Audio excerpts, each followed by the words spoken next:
राम राम जी, मैं professional boxer Neeraj Goyat. आप मुझे देख रहे हैं टेलीग्राम हाय पे। गाइस, मैं हूं आपकी होस्ट और आज हमारे साथ है Neeraj. So Neeraj, welcome to Telegram. Thank you ji. So Neeraj, सबसे पहले तो ये जानना चाहेंगे, क्या आपने जब ये चूज किया to be a part of Bigg Boss OTT, अब इस जर्नी को आप रिग्रेट करोगे या नहीं? नहीं नहीं, रिग्रेट क्यों करूंगा।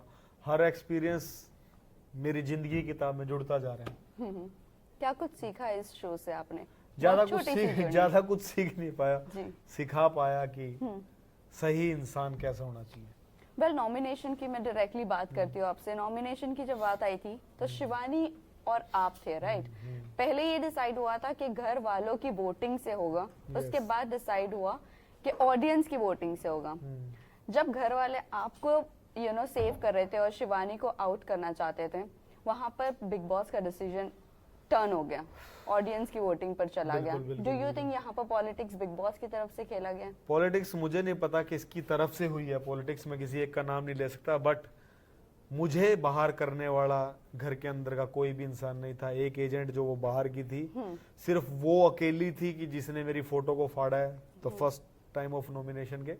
और उसके अलावा जो 14 लोग थे, वो उनमें से एक दूसरे ने एक दूसरे की फोटो फाड़ी होगी, पर मैं अकेला इंसान ऐसा था जिसकी फोटो किसी ने भी नहीं फाड़ी। इवन शिवानी की भी किसी ने फाड़ी होगी, मेरी किसी ने नहीं फाड़ी। उसके बाद फिर एक दिन आया जिस दिन 16 नंबर और 1 नंबर देने की बारी थी, उसमें भी 16 सुल्तान को दिया गया। और फर्स्ट नंबर पे मैं और चंद्रिका की वोट सबसे ज्यादा थी। कोई 1-2 कम होगा, कोई 1-2 ज्यादा होगा। एंड द लास्ट डे जब सबने देखा, जब सब लोग रोए हैं मेरे लिए, उस दिन भी मेरी वोट सबसे ज्यादा थी, मतलब शिवानी से ज्यादा थी। और इवन की अगर किसी के भी कंपेयर में वो वोट्स ली जाती तो मेरी हमेशा ज्यादा रहती। और वैसा ही मुझे लगता है कि जो बाहर के लोग हैं, जो ऑडियंस है, जिन्होंने वोटिंग की है, उन्होंने भी मेरे हक में दी होगी। ये मैं 100% श्योर हूं, क्योंकि लोग मेरे को इतना ज्यादा प्यार दे रहे हैं कि वो मुझे कभी हरा ही नहीं सकते। वेल, वोटिंग की अगर मैं बाहर की बात करूं तो शिवानी के घर वालों की तरफ से एक नई स्ट्रेटजी निकली है कि वो लोगों को पेड प्लान तो होना जरूरी है इस बार वोट्स के लिए आपके फैंस के पास।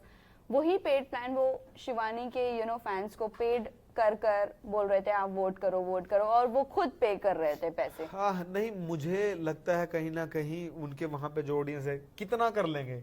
जो मेरे वाली ऑडियंस है वो इंजीनियर टाइप के लोग हैं, मतलब वो कुछ भी कर सकते हैं।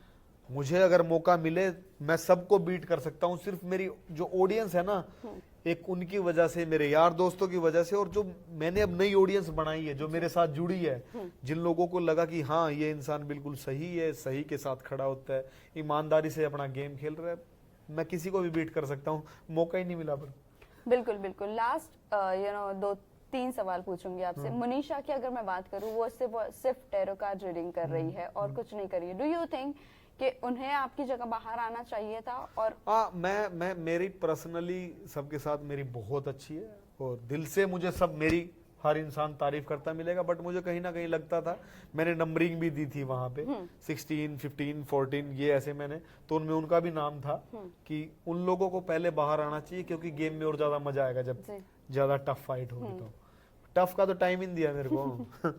वेल, विशाल की अगर मैं बात करूं तो विशाल, आपको लग रहा है कि कटारिया के साथ इसी वजह से, क्योंकि उनकी फैन बेस ज्यादा है और वो उनका चेला बन के रह गया है? Do you think fake personality? मतलब इतना कह सकते हैं कि दोस्तियां वहां अंदर की है कि हमें सबके साथ इन्वॉल्व होना चाहिए, सिर्फ एक इंसान के पीछे पीछे नहीं जाना चाहिए। बट उन लोगों की अच्छी बन रही है, तो इसमें हम कुछ नहीं बोल सकते। बट वो उनका दिमाग पढ़ना नहीं आता है, मुझे टैरो कार्ड चीज नहीं आती, तो मैं दिमाग नहीं पढ़ सकता किसी का भी, किसकी क्या सोच है। बट उन लोगों की अच्छी बन रही है, तो वो लोग साथ में ठीक है। वेल, साई ने कटारिया को जोकर 2.0 भी कहा है। क्या आपका क्या टेक है इसमें?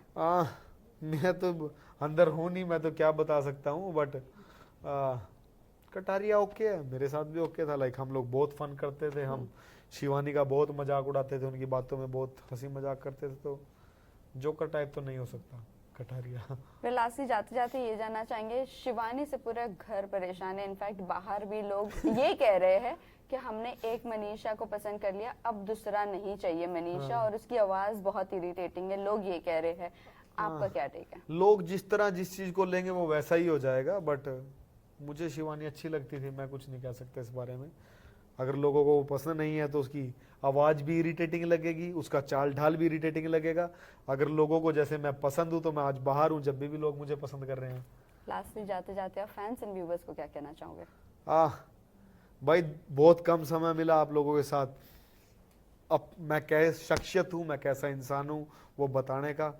फिर दोबारा कभी मौका मिलेगा तो ये चीज़ दोबारा आप लोगों को देखने को जरूर मिलेगी। Thank you. Thank you so much. Thank thank you. You ji.